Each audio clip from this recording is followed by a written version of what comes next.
Esto es La Divina Noche de Dante Gebel. Una breve reflexión para terminar el día y comenzar tu noche en Vorterix.com. Buenas noches, gracias por estar ahí otra vez. Mitad de semana, día miércoles, señores.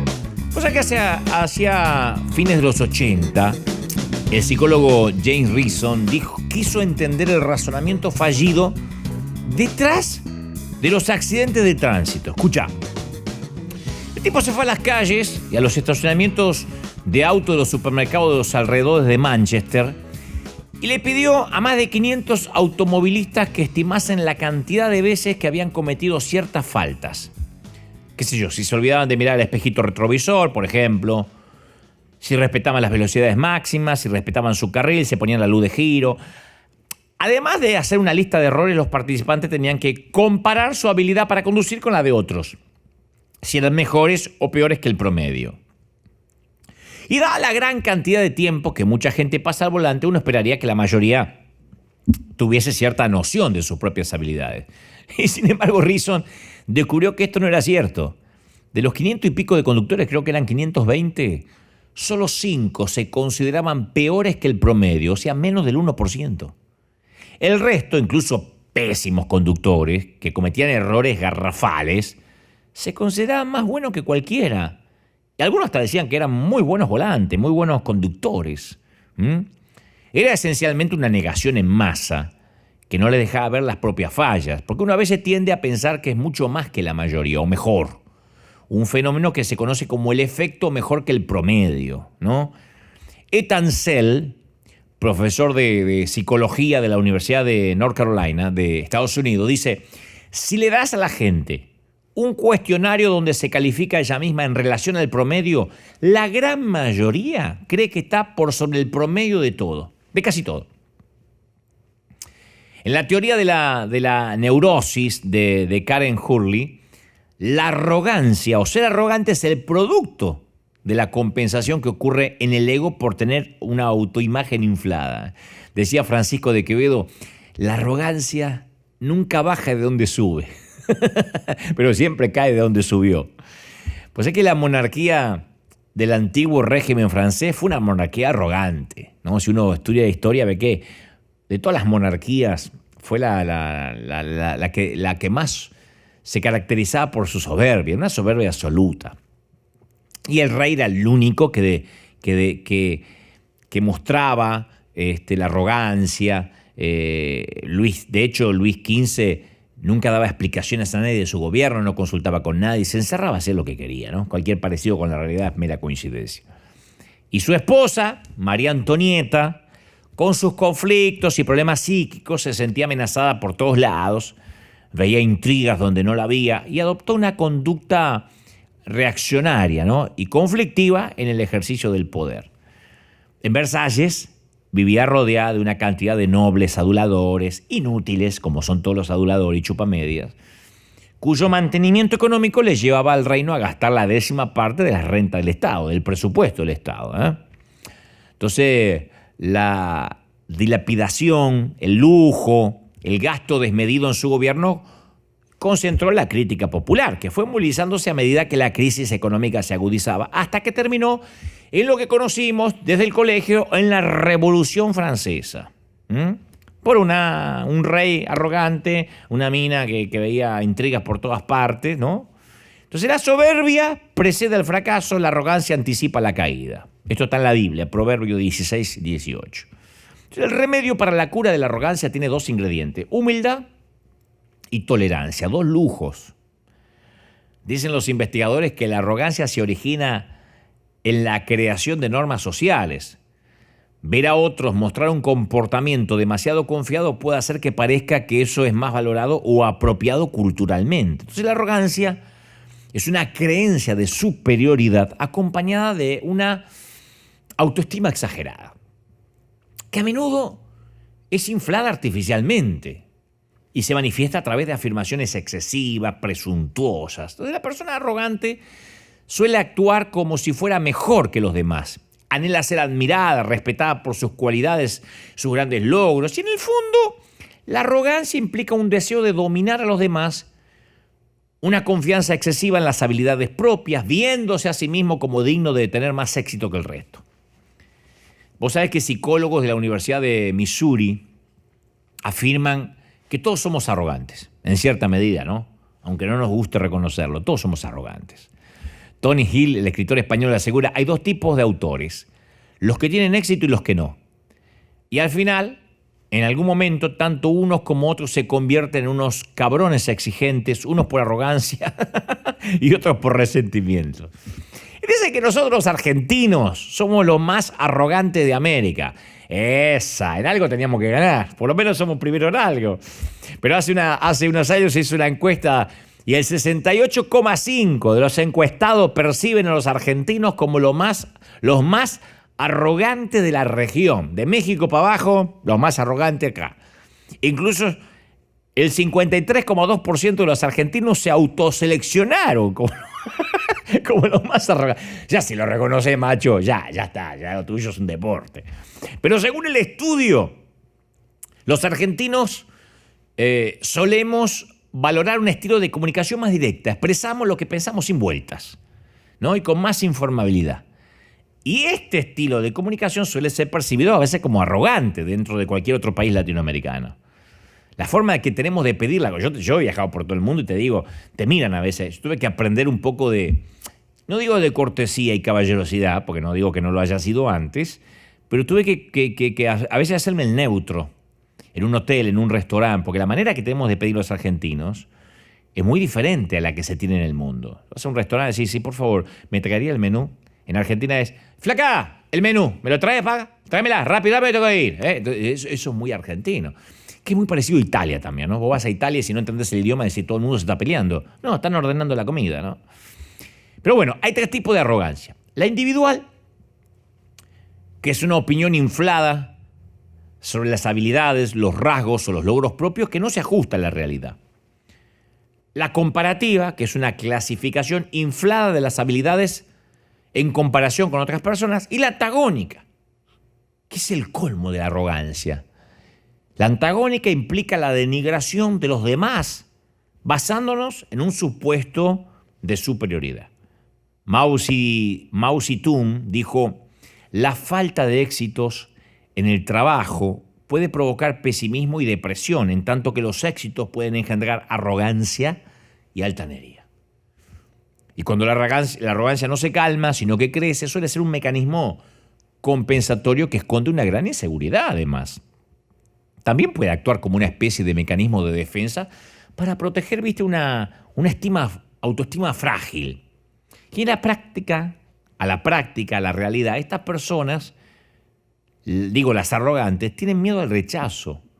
Por eso a veces asumen una actitud arrogante, prepotente, rechazan, distancian a los demás para que los otros no los rechacen. Entonces, la arrogancia es una imagen inflada de nosotros mismos que no se ajusta a la realidad. Pues es que Napoleón dijo: usualmente me encuentro con la siguiente situación, con sabios que todavía buscan la sabiduría y con estúpidos que creen que ya la encontraron. Venimos suavecito y así de fiambre, para entrar.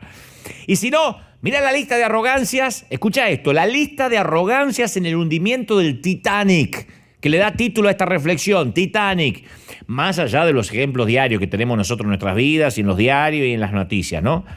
Pero muchos creen que Titanic es solamente lo que se reflejó en la película, en la famosa película con DiCaprio, pero el 14 de abril de 1912 era el quinto día que el Titanic navegaba, por las aguas heladas del Atlántico Norte.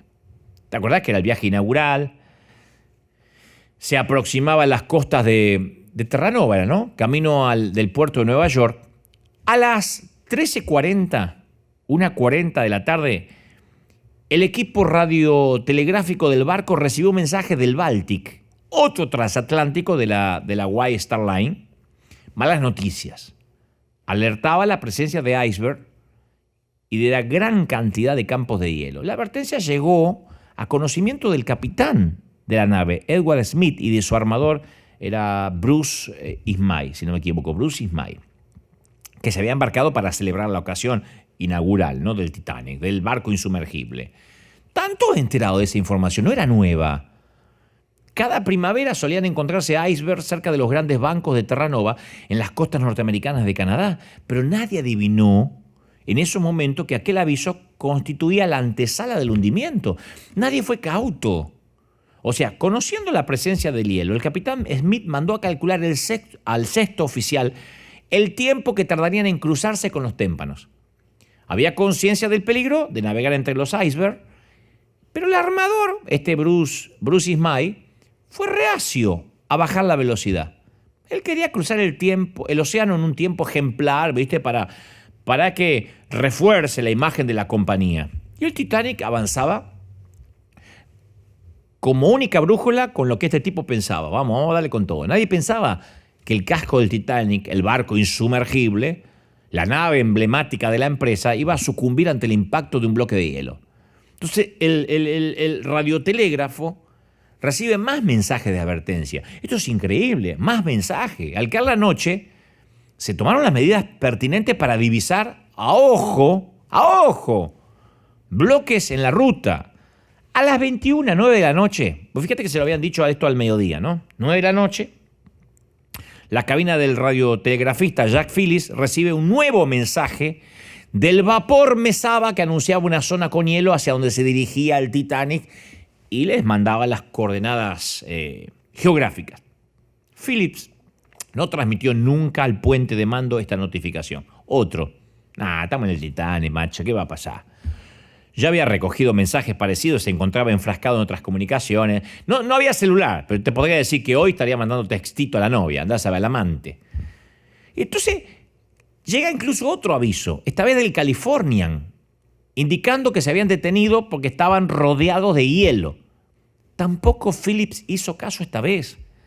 Entonces la dificultad para detectar el peligro era una evidente proyección de arrogancia, la soberbia que tenían todos los que iban arriba del Titanic, desde que construyeron el barco, que dijeron esto no lo hunde ni Dios. A las 23, a las 11 de la noche, se habían acostado casi todos ya en el Titanic. Ya se había acabado la música, tanto ahí. Media hora después, desde la torre o el mirador, los vigías divisaron una gran masa oscura ante la nave. Y ahí se la armaron, ahí le agarró el pánico. Hacen sonar 3 veces el timbre, avisan por teléfono, un iceberg. Justo enfrente de la proa, a 500 metros, o sea, ahí, o sea, 5 cuadras, ¿me entendés? No lo pudieron ver antes porque no disponían de binoculares. Entonces la tragedia estaba ahí. Claro, y la capacidad de maniobra de un barco, de una bestia, con el tonelaje que tenía el Titanic, que era reducida, que no es una lanchita que la da vuelta así. Entonces, cuando en el puente recibieron la alerta, le dieron a la sala de máquinas la orden de todo para atrás, e intentaron hacer, como se ve en la película, virar el barco completamente a babor, pero no hubo tiempo. Se evitó el choque frontal, no se pusieron la piña de frente, pero el impacto lateral se lo comieron. Y el hielo sumergido bajo el nivel del mar rasgó el costado del navío, hundió su cuerpo macizo a lo largo de 60 metros en el casco de acero. Ahí cuando se abrió esa vía de agua letal en la sala de calderas, ¿no? Y los pasajeros del buque apenas percibieron la sacudida, estaban durmiendo y dijeron, como viste, se movió un poquito, un temblor en los compartimentos, ni esperaban el infierno que venía a los pocos minutos. Entonces, claro, rápidamente evaluaron los daños, la tripulación, llegaron al capitán los primeros informes sobre la inundación de los compartimentos de proa, y Thomas Andrews, el ingeniero del Titanic, que había diseñado el sistema de seguridad, constató al poco tiempo que el barco estaba afectado y que la proa se llenaba de agua y el transatlántico se iba a hundir en 2 horas como mucho. Entonces el Titanic, pese a tener una capacidad para más de 3.000 pasajeros y tripulantes, tenía menos de 1.000 plazas en los botes salvavidas. Era así porque eran arrogantes. No pensaron que en algún momento iban a tener que evacuar a todos los pasajeros.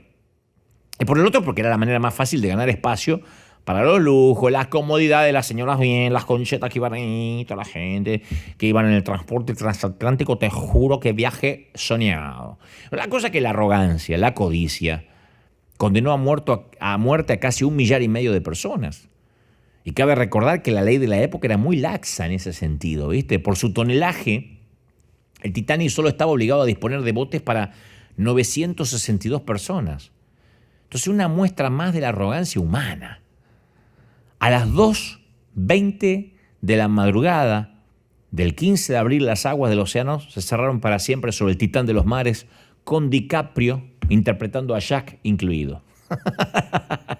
La cantidad de avisos y alarmas que fueron desestimando por arrogantes, por soberbios. No eran argentinos, pero ahí estaban. Por eso dicen que el César siempre se hacía acompañar de un hombre que le recordaba constantemente al oído: recuerda que solo eres un hombre. Así que ya saben, vamos a dejar la arrogancia para los arrogantes y nosotros vamos a tratar de ser humildes. Aunque, como dice un chiste por ahí, o una humorada, ¿no es cierto?, que alguna vez, no sé si un uruguayo, un chileno, fue a una tumba argentina y decía: aquí yace un argentino y un hombre humilde. Y dijeron: pero qué raro que entierren en Argentina a dos tipos en la misma tumba. Porque si era argentino no podía ser humilde. Pero bueno, chiste fácil, tonto, pero suma. Gracias por estar ahí y nos encontramos mañana. Que tengan una divina noche. Esto fue La Divina Noche de Dante Gebel en vorterix.com. Mañana será otro día.